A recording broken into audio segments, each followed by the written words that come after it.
What's up, everybody? It's your boy, Mr. Dot here, back, man. Back for another episode of In the Black Court with my guy, my big brother, Attorney Ken Harris. What's up, man? Man, Jay, man, it's been a minute, man. I know, man. I missed you, man. I missed you, man. I miss you too, man. I don't know, man. You was doing so much capping last time we was here. We talked about that Cam Newton, dog. We had to go on a retreat. Yeah, and man. take a break and go do some work together. Break, man. You know, I just try to teach. You know, they say what's I always say. Each one teach one, man. Just try to bring these young folks up out here in the community with an air of respect and dignity, dog. That's all, man. That's all I'm doing. Hey, man. Well, we back finally. We back finally. Hopefully, my brother here with me today and not the other dude that was here last time. But nah, it's all good, man. I miss you too, man. What's been going on? How you doing? Hey, man, spending a lot of time with the family. Okay. Which is always good, and hey, man, hitting that church scene. That must have hitting that church scene. Greater Mount Sinai Baptist. Oh, yeah, you go to Bible study and all that? Come on, man, don't put me on. Oh, I was saying, yeah, hitting the church scene. I didn't know what you were talking about. Sunday service and handling some business out there, Virtually or in person? In person, man. Communion, baby. Mask or no mask? Y'all wearing masks over there? Yeah, you gotta wear your mask to go in there. Oh, okay. And limited seating, man. Limited seating. That's right. You gotta register. You gotta make a reservation for God now, baby. No, I think I got tickets to the show over there at the church. Real, man. Can I have two? Can I get two? That's how it is. But man, so look, Jay, I gotta say prayers to my Pastor Stewart. Oh, okay. Prayers. Going through some things, and Pastor Stewart, we're praying for your brother. But man, really good week, man. Just grinding at the law firm and everything else, man. I know you've been busy, man. You've been traveling, right? No, I haven't been traveling right now, man. But we haven't recorded in a couple of weeks. But man, we've been together every week. Yeah. So man, just busy, normal busy stuff. Man, we've been barnstorming almost, man. Listen, I didn't know what that meant until we did it. Yeah, man, that was a good look. That was a dream event the other night we went to. We went to a dream event the other night. You got to tell everybody what we went to. You invited me, so I feel like I'm just, favored out here, man, because I just cannot believe I was at this event, man. I got a call from you like, yo, I know we supposed to do the podcast tonight, but we got to do something else. And I'm like, what, man? And you like, you going to be able to touch Caleb Love, Armando Baker. You're going to be able to see his locks. His locks going to be in your face, I was like, what are you talking about? So can you tell everybody what event we went to? Well, man, we went to the Iron 5. Yes. And, we had an opportunity to go out and hang out with them. Got a call from my boy Mike Sumner over at Sumner Group, and he was like, yo, man, y'all need to come on out, man. We got that Iron 5, and he knows about the long UNC Tar Heel history that we have. Mm-hmm. He was like, come on out. And I said, boy, let me get my brothers and let's go on out. We got LG out there, man. He came out there, had his NC State jersey on, which was inappropriate. But we went out there, man. Trying to get an autograph. Trying to get an autograph like Clyde Austin or something like that. But, man, it was great because the Tar Heel fans showed out in mass. Yes. It was at Cox Mill. In high school, yeah, right outside of Charlotte. Mm-hmm. Woo, the people were there, man. It was crowded. Yeah. But when the Iron 5 walked in, man, it was absolutely incredible. It's astonishing to see those young men after what they accomplished, going to the championship game this year, but beating Duke twice. So Duke fans, if you out there, close your ears and your eyes. We're not trying to hurt nobody's feeling, but this was about the Iron 5, people who win games. Oh, okay. I see you in a better mood than last time we was here. You was talking junk about Duke real hard, so yeah. You got a heart, so that's cool, man. Yeah. You know what was cool about this event, man? Because I want people to understand the uniqueness of the situation. Like, all of the players that are coming back for this for next year, next basketball season, were there. Armando Baycott, Leaky Black, RJ Davis, and that guy, Caleb Love. And I believe my other brother, Styles, Dontrell Styles. Yeah, was in the building, man. Yeah, and Puff Johnson. My bad. Puff was in there. Puff Johnson was there, man. And it was just like, and they were such nice guys. And really very patient with the crowd. Stopped at every table, talked to everybody. But you know who we were sitting with? Who? And some of our listeners or viewers know about the legend. the legend, the man, the myth. Before Michael Jordan. Before Michael Jordan, there was Phil Ford. And we had a chance to sit there. Phil's like a big brother to me. Yeah. We had a chance to sit around and hang out with Phil during the entire event. And it was funny because there were a lot of people excited about the Iron 5. Yeah. But it would seem like they were just as excited to get an autograph from Phil. Man, Phil, the whole night, people were coming up to him getting autographs. Phil had a line when we got there. And we sat there, man, before the rest of the guys got there. And Phil signed autographs, man, for like an hour straight, it seemed like. And then even as the event went on and all the guys, all the players started signing autographs, he was still taking pictures and signing autographs, man. Wonderful guy, man. I see why you guys have been friends so long. He's a really cool guy. Man, I tell Phil, man, he used to make me cry, man. when he go into that four corners. Yeah. Be 4 minutes left in the game. See, I used to be an NC State fan. I still can't believe that used to happen. And they have a shot clock at all. That's crazy. And Phil had the ball. He'd do that. I used to say, that's so unfair, man. Yo, I don't know if maybe it was LG and I were talking. They said it was a game that was 8-4. 8-6 or 8-4 Phil ran the clock out. That is insane. Yeah, man. That thing I used to be so mad at that thing, man. Then as oddly enough, we became very, very good friends. But that was terrible, man, back when Phil used to do that, man. Man, we had a lot of fun that night, man. You, LG, and I, like the old days when we used to run around the country doing all kinds of fun stuff, man, working and having a good time. So it was real cool, man. You know, it's funny. You know, you go from cheering for those guys. Well, let me say this. Before you were cheering for them, Carolina had a rough start to this season or the last season. And so, man, I used to kind of talk a little bit of junk about Armando. Man, I couldn't wait to see Armando. A lot of people used to, they were like, man, if they don't get that Armando Baycott out of the game, man. Armando showed up, bro. Boy, he was call Malone out there for a minute, man, rebounding and scoring, man. He was double dude, man. Yeah. So we did that. That was great. Oh, before we move on from that, can LG was helping me understand this, that barnstorming, do you want to explain what it was, like how it originated and everything? Well, Phil was breaking it down. He was like, back in the day, we used to barnstorm, and it was a team. A group of all-stars would go around and play the local team. Okay. And that's what barnstorming was. So they would just fill these auditoriums and gyms because here comes the all-star team. Phil Ford and Clyde Austin or whoever. Mm-hmm. Here they come to your city, and your local guys would have their team, and they would play the whoever was traveling around the state barnstorming, that all-star team. This, now barnstorming is they go and they sign autographs and they talk or they speak. Yeah. So it's kind of a little different environment, Phil will say. Man, Mike Sumner with the Sumner Group was telling me they've been doing this for 40 years, man. 40 years. And he said back in the day, after they would do the game, they would do like 50 VIPs would come and they would do kind of the same thing where they would sign autographs and things of that nature, man. Just a wonderful experience. If you're a Carolina fan, this was heaven, and it was. I'm born a Carolina fan, so it was a great night for me. And props again to Big Brother Phil Ford for his patience with all the fans, just always carrying himself with class, and I love him to death. But that was the first half of our barnstorming. Yeah, you called me again talking about, hey man, we gotta go somewhere else. I said, where we going this time, bro? I said, man, we going to the Gastonia Hall of Fame, dog. Gaston County Hall of Fame. Yeah, we gonna have John Swafford there. And I was like, who? And we're gonna have the former head of the ACC. When I saw his face, I knew exactly who he was. Exactly, yeah. When you see him, you know exactly who he was. It's like Sylvia Hatcher was there. Big Brother Phil Ford was there again. Yep.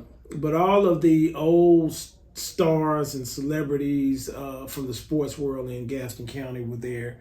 Another completely packed event. So, man, we had 2 super packed events that we attended over the last, 10, 11 days. It's been great. The who's who of Gaston County, folks from the 1950s all the way up to, the 2010s or so.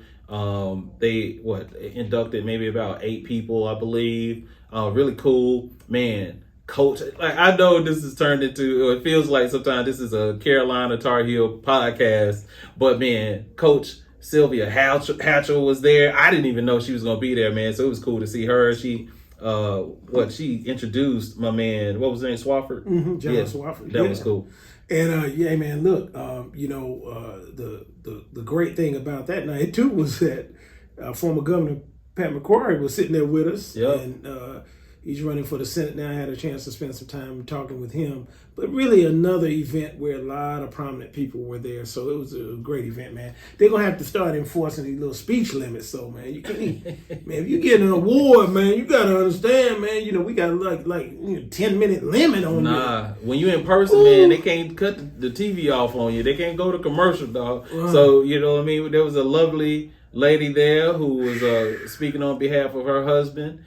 And she was like, y'all can play this music, bro, but I'm finna get everything off that I gotta say tonight. She did, man. And she did it. But man, what's crazy was that, I woke up that morning, I got a call from you, and I had no idea I was going to this event. Man, I get home after being at the event. My wife probably does like your wife does, like, how was the event and what was there, what happened? And I give her the little program from the event. And she was like, I think my grandfather is in the Gaston County Sports Hall of Fame. I was like, for real? And she was like, yeah. So she goes and started reading the name. She's like, yeah, this is him right here. Man, he was a longtime coach, like baseball coach, man. I think he played at HBCU. Like, I'm not sure if he went to Johnson C. Smith or something like that. But man, he's in there. And that was just a unique thing for me to be there on the humbug, as we used to say, and to find out it was the same event that my wife's grandfather was inducted in. Yeah, look, you never know, man. You never know. So it's cool. So yeah, great event, man. Tonight's gonna be a special night in the Black Court. We're gonna finish up, so you got to hang around to get this, because we've been kind of dabbling around it. But tonight we are going to announce our top 5 Black male actors of all time. Oh, okay. I thought you said we're finna announce something else. I was like, what? I looked up like, what we announcing? So I know everybody waiting on it. We gave our top 5 rappers of all time. No, we didn't. Yeah, well, we said a few of them. I know Tupac won that night. Yeah. And then we did our top 5 Super Bowl performances, right? Performances. Yeah, we top did 5 female singers. Singers in movies. Yeah, in movies. Yeah, I boycotted the rapper. No, you did. You boycotted. You said you don't want to discuss anything else. Yeah, okay, I was acting sedated that day. You were wrong at that. But before we get to that, man, we got to talk about a major development that busted out today, man. Yeah. The Magic Man. Magic Man. And, I'm really excited about this. Now, we started kind of this discussion about diversity in the NFL with the Brian Flores situation. Mm-hmm. We talked about the lawsuit there and all that. We may have a groundbreaking development in the works now. Yep.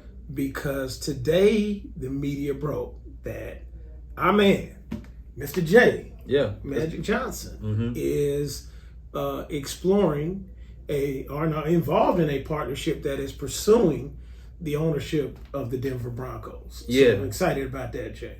Yeah, let me read real quick what I think this is on Politico. Not Politico, but the New York Times. Well, it don't matter. All right, Earvin Magic Johnson is entering the bidding for the Denver Broncos. According to someone familiar with the move, the former NBA star has joined the bid group being led by Philadelphia 76ers co-owner Josh Harris, according to the person who was granted anonymity because of the details are private. Adding a high-profile African-American investor, one of Johnson's stature no less, could help make the group more attractive as bidding intensifies in the coming weeks and months. Last thing I'll say is that the NFL has faced increased pressure over the lack of diversity in its ownership ranks, and every Broncos bid group is expected to have at least one minority investor. This is a formidable team, though. Yes. I mean, it may even be such a strong team that it would discourage other folks from getting involved. Mm-hmm. Magic, of course, has a lot of financial firepower. Yes. Himself, former part owner of the Los Angeles Lakers, current part owner of the Los Angeles Dodgers. And the Sparks. And now moving on to look at football where, some people would even say there's a need for Black ownership. And so, props to our good friend Magic Johnson for even exploring this. Yeah. because his exploration creates a higher profile in terms of the dynamic related to ownership in the NFL. So this is going to be a very exciting journey for us here and see whether or not he or one of the other ownership groups with a minority part owner wins the bid for the Denver Broncos. Yeah, a couple things. So, with the NFL, man, and I guess in the NBA as well, but in the NFL, it's definitely, very exclusive. They have to vote, on who they want to be an owner and allow them to own a team. Now, this situation is a little different because there's an estate sale that's going on as it relates to Mr. B. They used to own the Broncos, so there was a lot of infighting with the family, and now they finally got things set up where they're able to sell it. So when you add someone like Earvin Magic Johnson, now first of all, you got somebody, like you said, has experience with a professional sports franchise. He's super popular, very sharp, successful businessman. And so when you add someone like him to your investment group, like, it's kind of hard to not, say, hey, we want to go with Magic as it relates to him being an owner of a team. Yeah, it's exciting. As you know, we've just had the very fortunate, almost blessed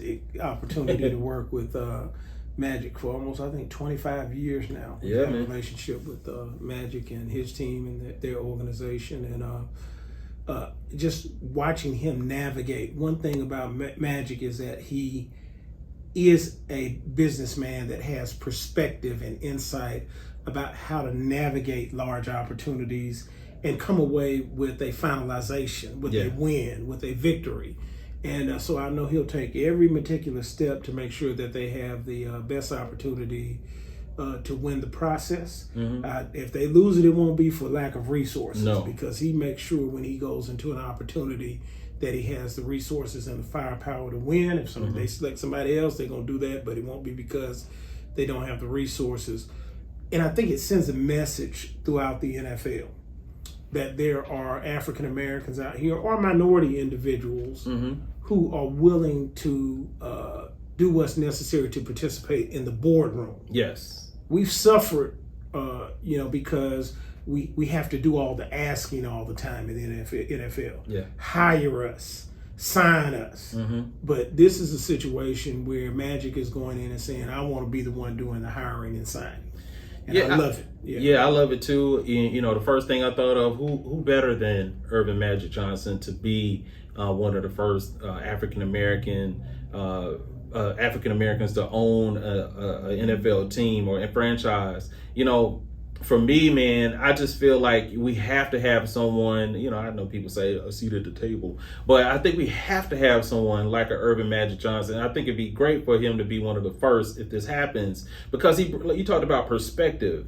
He's very calculated and understanding of not just, hey, I'm pro-black, and just because I'm black, I want to make sure things are a certain way. He understands business. He understands how things work, not just, with a bum franchise. You're talking about the Lakers. He's seen the Lakers run for over 40 years, I believe now. And so he understands what it's like to own or be a part of a great organization. I think that would be wonderful for that to happen. And it's interesting. Magic's not just about a seat at the table. He's about a seat at the head of the table. That's right. And that's a big distinction. And so I'm really excited. I think if they do win and Magic is involved, you'll see a lot of changes fall behind that in the NFL related to diversity and inclusion. And so, again, just props to Mr. Johnson. Yeah, props to Magic, man. Well, man, I guess we'll skip. That was almost like, we always do this thing where we give out a little dessert, and we give out where we start off with the vegetables and do the dessert. But, man, today we kind of started with the dessert. And we're going backward. No, how you had that little appetizer. Yeah. You know what I mean? Sometimes it be sweet and savory a little bit. That's all it was. It ain't the dessert, man. So, now we got to get to the steak. There's there might be some dry chicken we about to eat right now. Hey, man, let me tell you something, man. There's a sponsor we're going to pursue. Okay. Man, but a chicken sponsor? Nah, and if you have been here, you know what I'm talking about. Now, chicken sponsor, we got plenty of those. You know what I'm saying? But Man, I had some crab fried rice about a week and a half ago. Let me say that slow. Crab fried rice. Like shrimp fried rice, but it got the crab. If you've been to this spot, you know where I'm talking. I ain't gonna get that name out. They in Charlotte? We want them to pay for that. They gotta pay, especially if they're in Charlotte. But if you have been here and had this crab fried rice, you already know where I'm talking about. Oh, okay. Dog, let me tell you something. One of the most delicious food items I have ever tasted. Dog, man. Crab fried rice is it. I'm not gonna say it. You know what I'm saying? Go ahead. I'm just telling you, man. I could eat it every day, man. I could eat it every day. Man, I haven't eaten meat in so long. Yeah. So you can eat imitation crab fried rice, though. You know what? I might hook that up one day. I might hook that up, man. Man, how we start talking about crab? Man, I had to get that out, man. That thing was delicious. Man. Oh, okay. That thing was delicious, man. Okay. All right, man. Well, what's the segue? Crab roll? Roe versus Wade. Roe versus Wade, man. Roe versus Wade, man. We got to get into this, man. Man, I need you to put your big head on today, man. We got to talk for real, man. What happened to security up there at the Supreme Court, though? Now we leaking opinions before they come out or something? I'm trying to tell you, man. I thought that was one of the most sacred institutions. Oh. One of the most secret, mystery field institutions. Now they can't even get an opinion out with somebody putting their opinion out before a draft opinion out on the streets. Dog, I'm trying to tell you, we living in different times. We are living in different times. Something like this leaked from the Supreme Court. Mm-hmm. Bro, like we are living in a scary, like Drake them say, scary hours. This is a scary time where stuff like this can happen. So I don't know. You want me to read what Politico said? Politico said in an unprecedented leak, Politico on Monday night published what it said was a draft opinion indicating the Supreme Court would overturn the constitutional right to abortion enshrined nearly 50 years ago. Roe v. Wade. The document, reportedly written by Justice Samuel Alito and circulated in February, suggests that at least 5 justices side with Mississippi in a case pending before court challenging the landmark 1973 abortion ruling. Ken, what do you say? First of all, lesson learned. If you're going to make a decision, put that decision out on the street in a couple of weeks. I mean, people can't hold their tongue for those 3 or 4 months over something like this. So somebody got antsy and went in and put the draft opinion out on the street. Obviously this would be a decision that would change the world. It would leave now the power to determine whether or not a woman had the right or has the right to have an abortion. It would leave that power or that determination with the states.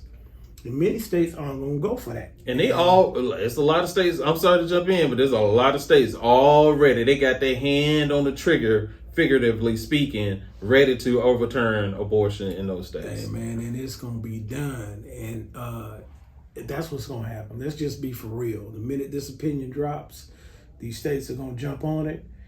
But now let me tell you what they did, in my opinion. Okay. They just gave the next presidential election to the Democrats.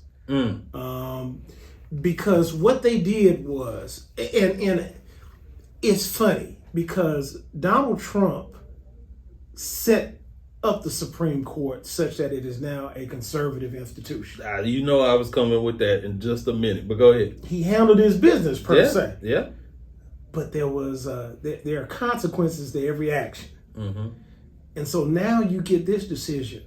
Guess who it mobilizes? It mobilizes women of any party affiliation. True. That's true. To be, in a way, anti-conservative. Mm-hmm. And so now you're seeing all these organizations that were dormant. Yep. And that Joe Biden couldn't mobilize because Joe Biden didn't have the personality to mobilize these individuals. The economy is not doing as well as it needs to be. We're involved in a quasi-war in Ukraine. So these activists were dormant until this draft opinion hit the street. Now you've got all these women and these women's rights organizations who are mobilizing against the conservative side of the ledger. And these folks are going to vote in the next election. So I think it is funny. It was intended to do A, but there is a consequence that is C. And that's what they're going to see in the next election. Well, when you say it was intended to do A, meaning what? Who was trying to do A? Because this was a leak, and now they've launched an investigation to find out who leaked it. No, I'm going back beyond that. I think that the conservative politicians I'm with you. wanted to have a conservative court. Mm-hmm. You're right. And they feel like, that advances the cause of conservatism across the United States. Mm-hmm. But this decision is going to have a backlash that motivates the other side of the ledger. Okay, so I am, actively stepping onto the soapbox right now. This is exactly what I was talking about, and I keep talking about on this podcast. That, you mentioned former President Trump. He has tried to, he did pack the court with conservative justices. Kavanaugh, the young lady, Justice Barrett, I believe is her name. And now, the Supreme Court is supposed to be bipartisan. It's not supposed to be about politics at all. It's supposed to be about the law and upholding the Constitution, correct? Mm-hmm. And now we're in a situation where I keep saying this, and I understand why people feel like this. When the Republicans are in power, it's get down or lay down. They're not caring about what, trying to be bipartisan, trying to work together. They will look you dead in your face and tell you what they're going to do, and they'll go ahead and do it. And so now we're in a situation where we're starting to feel the effects of that, even in the highest court in the land. And now you talk about this leak. How does something leak from the Supreme Court? Yeah. Especially something like this. Yeah. I'll stop there. How does that happen? Any thoughts on it? I don't know how that one happened, but I will make a comment concerning your first, the thing that you were talking about concerning Republicans. Isn't it interesting? My soliloquy. Yeah, your soliloquy. It is really interesting how a lot of this kind of haunts them. It's like, I don't know, I guess that may be the beauty of our system. Okay. Is that at present, guess what? We've got a Democratic president and vice president. Mm-hmm. You've got, basically a split Senate with Kamala Harris being able to break any ties. Mm-hmm. And so, it's interesting because you end up in a situation where actually the Democrats are surviving this.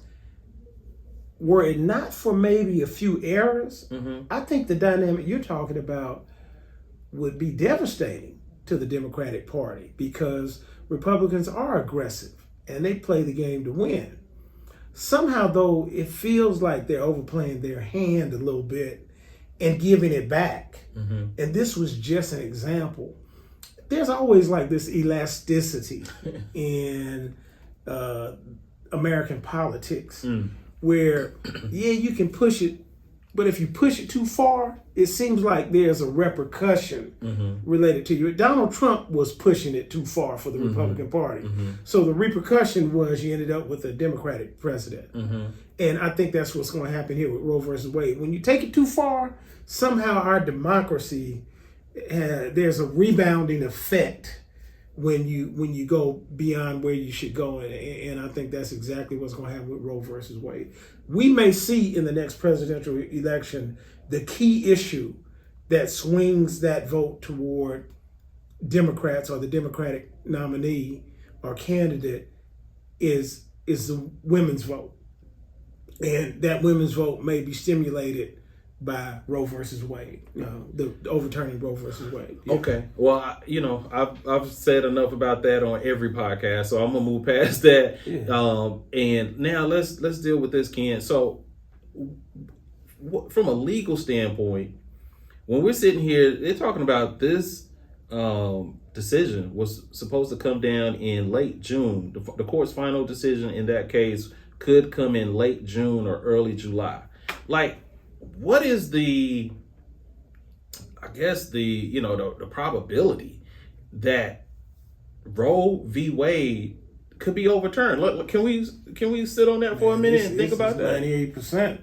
I mean, you don't get to a draft opinion. I mean, that's real. I mean, that's gonna happen. So just so people understand, like that, I don't know a draft opinion. Like this is, you're saying that this is like before it's published. This is our decision. No, there can still be modifications, but if you're expecting wholesale modifications of this opinion, it's not going to happen. Wow. That's what's getting ready to go down. Wow. And it's one of the few times that the Supreme Court has decided to override precedents at the Supreme Court. Yeah. I mean, typically what they do is they try to avoid changing a decision that has already been made by the Supreme Court. Yeah. But this is one of the few times that is actually going to happen. And so people better get comfortable with the idea that unless this draft decision was a fraud, this is getting ready to go down. Well, it's not fraud because they're doing an investigation about how it Justice Roberts is doing an investigation, stimulated the investigation. So, hey man, this is real right here, man. It's getting ready to be on and popping. But like I said, the implication is now you're going to have all these women rights groups reacting against conservatism. Yeah. Well, I'm going to circle back one more time. I'm going to spin the block, as they say, as the young folks say. Well, Ken, I guess this is my issue, or that I understand the issue being. You have conservatives who have worked hard since 2016 to pack the court with conservative justices. Mm-hmm. Now we come up to a situation where something like this constitutional legendary case is potentially, well, use your words, like it's going to happen, it's going to be overturned and changed. And I'm like, we have to, we Democrats, like this is a tough thing to be sitting here where and I know I'm all over the place, but my issue is this, dog. Like, these are real changes. These are real things that are happening. I've read something else where they were talking about free lunch at school, maybe next up. We're just, so we can sit here and say, well, these things may work against Republicans later as it relates to the next presidential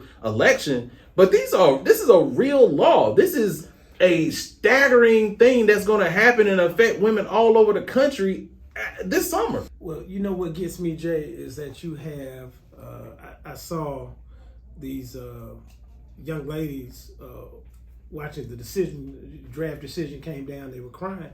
And I was saying, look, I wanted to climb through the screen and ask them, who did you vote for back when Trump was running? Yeah.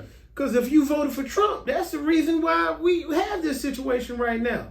Trump appointed 8,000, 9,000 federal judges, while he was in. Yeah. He appointed a number of Supreme Court justices. Yeah. That's why we have this situation.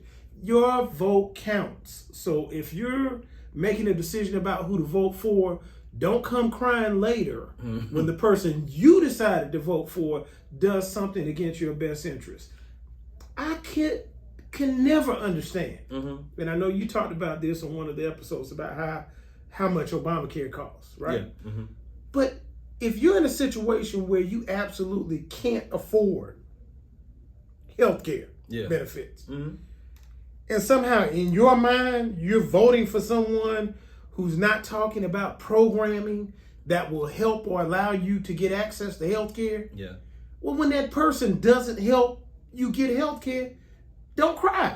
Yeah. And if somebody else gets elected and then helps you get health care, say thank you. The bottom line is your vote counts. So when you make a decision to vote for somebody based on hype, and then they get in there and they do things that you knew they were going to do against your best interest, that's your fault. Don't come crying to us about that. I think that's what's happening with Roe versus Wade, is that there are people out there who voted for Donald Trump, not thinking about what Donald Trump overtly said he was, mm-hmm. but getting hyped up about what they thought he might be, mm-hmm. and pulling that level for Donald Trump, and now they getting a little taste of that Trump medicine right now. So again, I just, I want to say it, your vote counts, and you have to be thoughtful when you step into that ballot box. That's fair, and I'm of course, there's a percentage of women or people who voted for Trump, whether they were Republican or Democrat during the general election.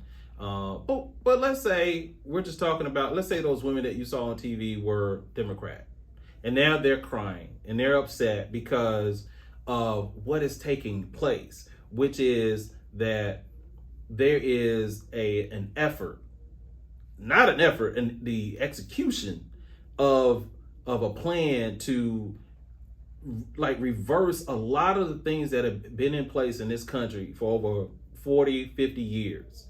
And now we want to peel back, there's an effort to peel back those things. Because when Republicans are in power and they have the majority, whether it's in the Senate and the House, or whether they have a president who can write executive orders and things, they're not talking about class and dignity. And I'm not trying to paint you as the class and dignity guy.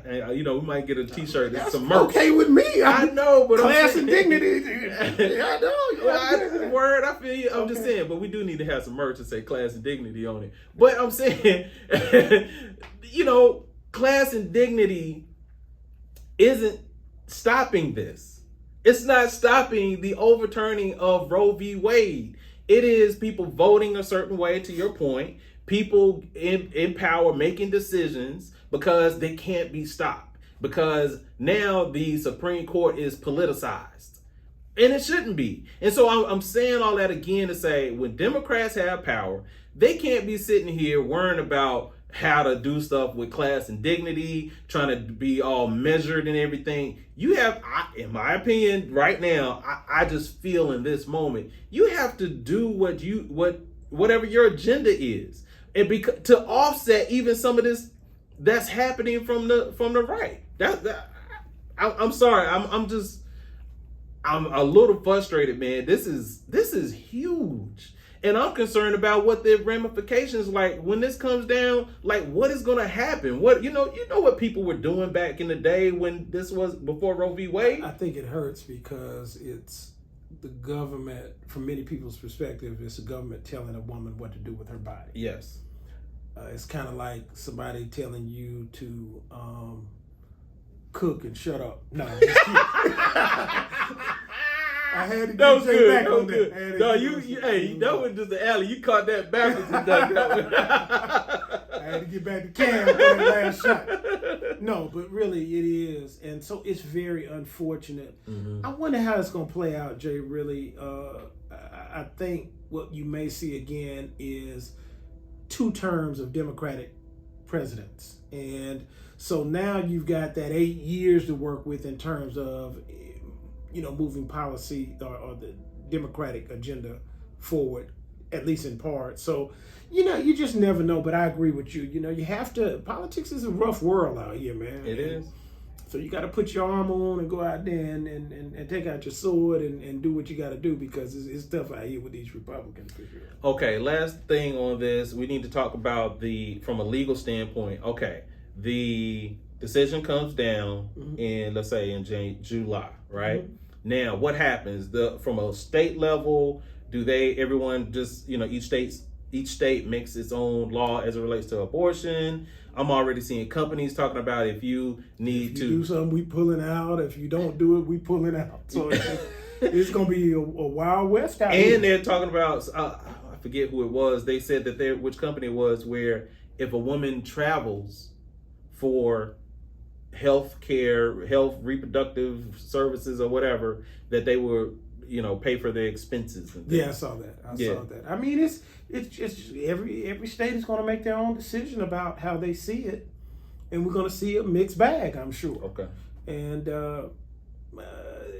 hey, that's the way it's going to be. But some states are going to make a decision to eliminate the right to pursue an abortion, and the women in those states are going to be upset about someone dictating to them, or many women in those states are going to be upset about somebody dictating to them what they do with their bodies. So it's going to be an interesting time after this is implemented. Mm-hmm. One more question before we get to this creme brulee that Ken is just ready to eat. So, all right, if someone's sitting here saying, man, this decision is coming down in July, I live in a state that I just know is going to do away with abortion.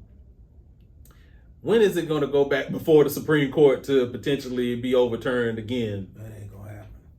So if you wait for another on that, 53 years? Hey, look, we're gonna be. You ain't gonna have to worry. You be dead and gone before that happens. This is it. So this is it, though. I don't see many 93-year-old pregnant women walking around here.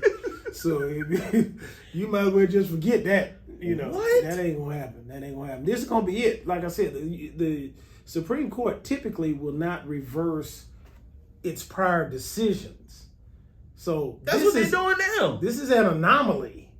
It's not gonna happen again. So once this happens, you're gonna be stuck with that. But why is it an anomaly? I'm sorry, I'm not trying to beat a dead horse, but why is it an anomaly? Because that's what they're doing. No. It's because you got conservative justices on the bench. That's right. And this is a very passionate issue and has been for years. It is the issue. It is the issue. So it's a unique set of circumstances, and they feel compelled to handle some business on this. So, yeah. Lord have mercy. Yeah, man. Yeah.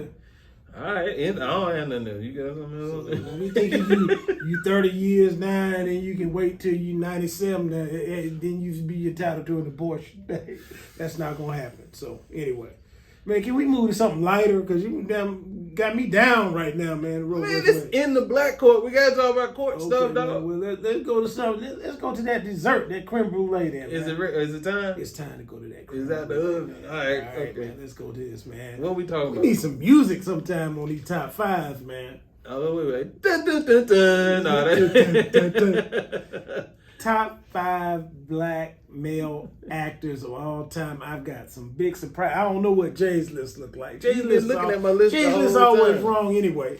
I don't know what he got. It's gonna be different from mine though, because I got the real top 5. And Jay, you need to go first this time, man. I ain't going first disclosing my Did I go first last time? Nah, I went first. I go first every time, man. This time you go first. Man, last time I think you be coming up with people like yeah. Never mind. All right. So we're going 5-1, right? 5-1. 5-1. I'm going first.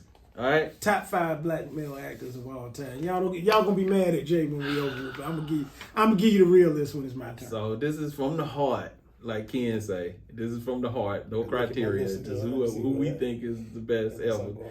Ken can't read his handwriting over there. All right. So number 5 for me. You gonna say somebody? Oh my God! All right. Number 5, Sidney Poitier. Number 5, man. Listen, first black man to win a best actor. When you talk about A Raisin in the Sun, what is it? Guess Who's Coming to Dinner?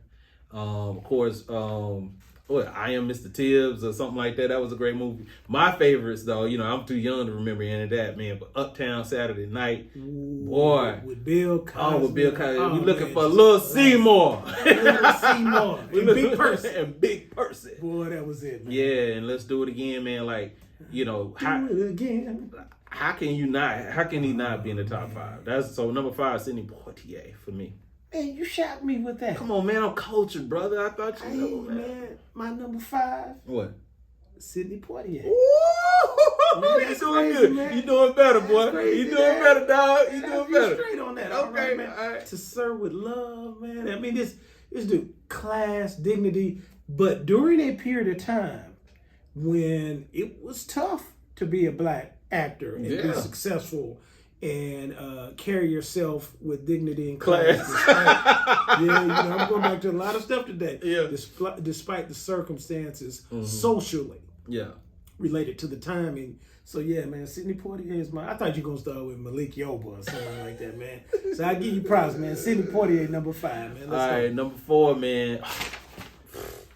I know we ain't going to match these first two. I know. That's the only one we're going to agree on, man. All right, for me, not Lawrence, but Larry Fishburne. Larry Fishburne, from Cornbread, Earl, and Me, to playing Cowboy Curtis on Pee-wee's Playhouse, to being Boys in the Hood, showing you how black fathers should be in the hood, taking care of his son, And then, of course, Higher Learning, he played a professor. You just talking about the range. I ain't even get to the Matrix series and him being Morpheus. Larry Fishburne, before he changed his name. That's my number 4. I could have put him higher, but I wanted to show some love. All right, man. That's strong. Yeah, that's strong. His name Morpheus, man. Morpheus, dog. But he got you in the Matrix now. He tricked you into doing that. Okay. All right. My number 4. I'm doing a real list right now. Sherman Hemsley. No, I had him number 7. Right above Martin. I had him number 7, right above Martin. Okay. All right, but man, I want y'all to understand. This is the real list, so you can't do it with your heart. You gotta do it with your hands. Hold up, man. You always say we're doing this with our heart. Okay, we doing it with our heart. Okay, all right. Y'all gonna get mad at me for saying this, man. But number 4 is Denzel Washington. Man. Okay. This is a real list. Okay? Y'all can shake your head all you and take your thing off your head and all Thank that. y'all for joining the Denzel Black Court this week. Number 4. I know y'all hyped it up and got him hired in that Training Day. I get you and all that, and that Malcolm X and all the things that he's done. It's not fool's gold. That's real. That's real. But because of the top 3, unfortunately, I got to put him at number 4. Plus, he stood there and didn't stop Will Smith from going on that stage. So I deducted 1.5 points from his, from his tally. But the bottom line is Denzel, man, a great actor. I love him. Powerful. You all know this history, man. Y'all saw Glory and all that. Bottom line is, though, he's number 4, man. Man, it's a real list too. I'm saying y'all on that hype. Go ahead. Listen, man. I can't even. I know you're just on some hype. I ain't even gonna comment on that. I'm gonna let you rock. Number 4. Denzel Washington. You got what? Number 4. Yeah, number 4. Strong right. Number 4. You mentioned Glory in number 4 in the same sense. Okay. All right. Man, I'm disheveled. I'm befuddled. All right. Number 3. That man. Samuel L. Jackson, number 3 on the list. Yes, man, from playing. Did you see Skull Island? You got that dude number 3. I don't know what that movie is. Okay, this is what I'm going Skull Island. This is what I'm talking about. Hold on. He fell off on it. Go ahead. The range. If you can go from Nick Fury in the Marvel series props on that, to being Gator and playing a crackhead in Jungle Fever. Dog, don't talk to me about being a good actor, dog. His range, he done played in all kinds of movies. And the one that topped it all was in A Time to Kill. When they just a movie where it'll break your heart. Dog, number 3, Samuel L. Jackson. When you talk about all the movies, long term, how long he been acting, all the range of roles, Samuel L. Jackson, number 3 player. And didn't he do a movie where he did a speech and the whale ate him or something? Yeah, that was the biggest speech, man. That was the biggest speech I ever seen. Yeah, he went in that movie but for 5 minutes. 5 minutes, but that speech is what everybody talks about. Yeah. Number 3, what you got? Man, my number 3, man, is solid. I mean, you can't debate Jamie Foxx at number 3. Y'all must be crazy, man. Hey, man. Come on, and I ain't even got to say anything more than Ray. I can say Ray and walk off the podcast, man. Come on. Did y'all see the Jamie Foxx show?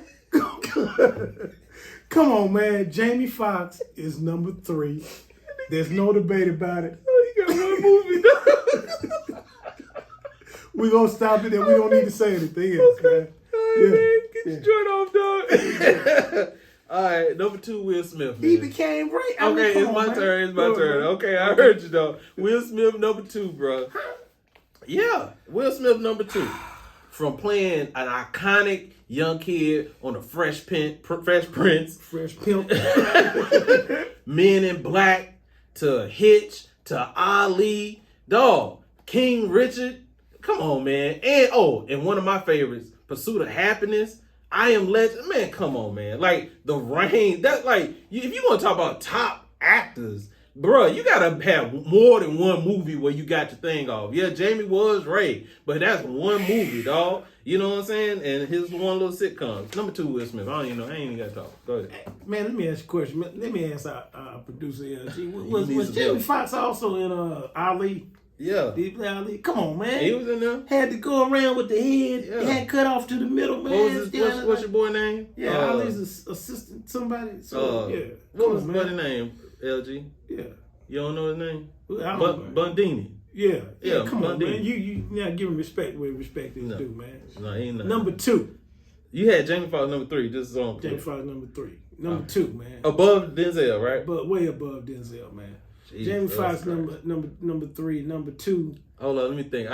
What you doing right now? Number 2, right? You did number 2 already. Yeah, number 2. Okay, go ahead. Yeah. Your number 2. People already forgot your list. Okay. You forgot your list. Number 2 is Eddie. Kane Jr. The pre-GOAT.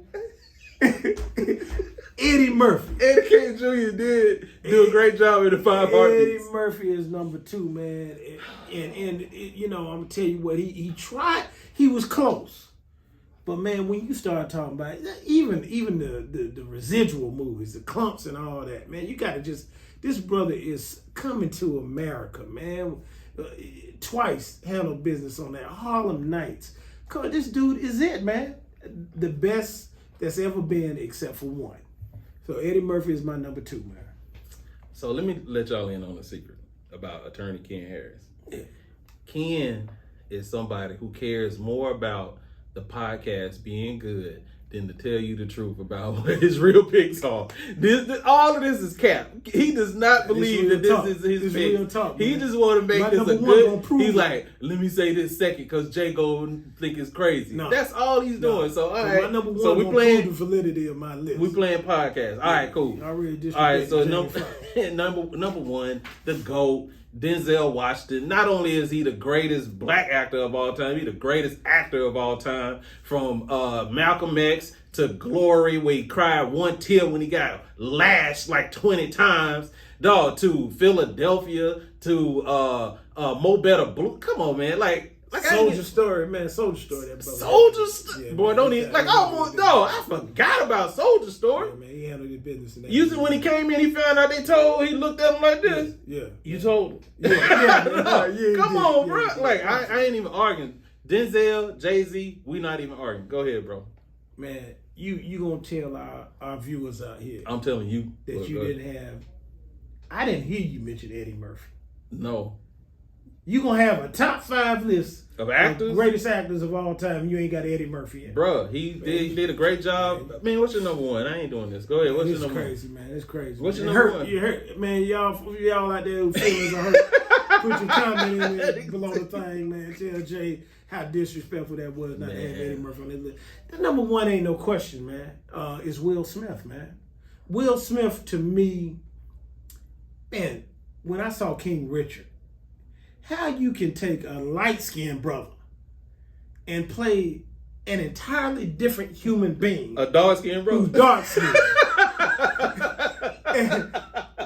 Now that's of a different age. Oh, my God. A different voice. A different demeanor. A different personality. Speech impediment. And make us feel it. He made me feel that movie, man. Okay. But then, I look back at Hitch, but I'm going to tell you one of the better underrated acting performances that I've seen. From Will Smith or Imperial? Will Smith. Okay. And overall was I, Robot. Because that was a movie where he had to act communicating with something that wasn't there. Yeah. And wasn't real. Yeah. And so convincing. I mean, this brother is so ultimately talented, man. I just could not find a way to move him out of that number 1 slot for Eddie Murphy. So I've got Will Smith at my number 1 slot. Made a little mistake at the Oscars, but that brother's still my number 1. Listen, I have Will Smith at number 2. Like you say, I Robot, I Am Legend. He did his thing. You juxtapose to him being in Hitch. Then you look at King Richard, Pursuit of Happiness, man. I don't know if you ever watched that movie, man. Oh, yes. But just like those are different folk. Those are different people. Yeah. But for Eddie, the reason Eddie isn't on my list is just because even though he's super talented, I just feel like he's being him. He's just kind of being funny, and he's excellent at that. When you look at Denzel, you look at Will Smith, folks like that, they just like transformed into different people in the range of what they did. That's what impacted my list. But Yep. And my number one movie of all time was Boomerang. So Eddie, they handled his business in that. So that's why I had him number one. Let me get to one of my honorable mentions. No. You just went. Okay, you got it. I'm sorry. Go ahead. All right, honorable mentions. Me, I'm gonna go. Yeah. I'm gonna say. I got one for you. I don't want to say somebody obvious. I'm gonna say Lorenz Tate, man. For me, Lorenz. What we say? Did we even think? Did we say actors?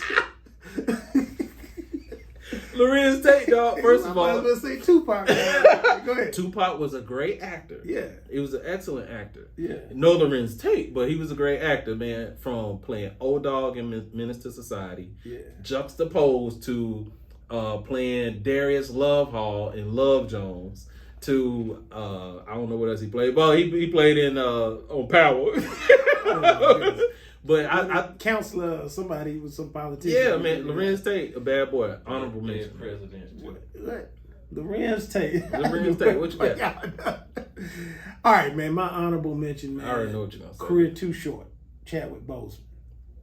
This brother, man, just it's so much we are missing because he's no longer with us. Mm-hmm. But just. If you look at his acting career, because I went back through a couple of his movies and just kind of looked at his progression, but of course the crowning jewel was Black Panther. Mm-hmm. It's just the way he became the Black Panther. Yeah. And being an actor in the Marvel universe is tough, man. It's a super high standard. Yeah. But he was it. Yeah. And they're not going to be able to replace that, my man. I mean, he was the Black Panther for all of us. Yeah. For real. Yeah. And I just hate he's no longer here. But, man, that's my honorable mention for tonight. Yeah, I want to dovetail off that. He is the Black Panther. And what's different between when you think of DC Comics, like Superman, like Christopher Reeves, like there was like a 10, 15 year, maybe 20 years between when they came out with Man of Steel and stuff like that. So you had a moment to have some room before you introduce someone else to Superman. But to be able to double back right now and try to come out with another Black Panther is tough. Not gonna happen. I would say Morgan Freeman. I think he's a good one. It's hard not to show respect to Morgan Freeman. Just same thing with Lawrence Fishburne and Denzel. They just been in Samuel Jackson. They just been in so many movies, man.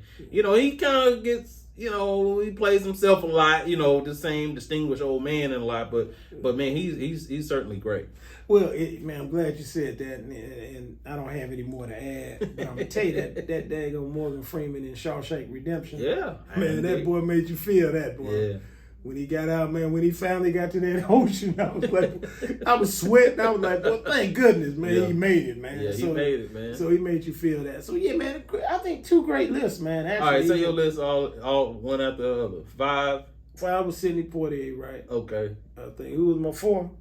I gotta look at Denzel Washington. Denzel was number 4. Jamie Foxx was number 3. Eddie Murphy was number 2. Jamie Foxx was number 3. And Will Smith was who was number 2? Number 1. Eddie Murphy was number 2. Eddie Murphy, yeah. Jesus Christ. Left off your list somehow, man. Yeah, and then I had number 5. Alcohol, that alcohol to get you out here, bro. Sidney Poitier. And number 5, Larry Fishburne, not Lawrence. It was number 4. Number 3, Samuel Jackson. You gonna wake up tomorrow? Samuel Jackson. What? M.F. I didn't have Eddie Murphy on my. I did what? I had actors, not comedians. Okay. And then number 2, Will Smith. And number 1, the GOAT, the greatest of all time, Denzel Washington. All right, man. Look what we tear it up. Tear it up. Well, what we need you to do is in those comments, man, tell us whose list is right. Who your top 5 is. That's how we do it on In the Black Court, though. In the Black Court, man. Like, subscribe. We'll see you next time. You good, Ken? Hey, we good, dog. Man, love you, brother. Love good you too, my man. Good to be back, man. Good to be back. Peace out. See you next time. Yes, sir.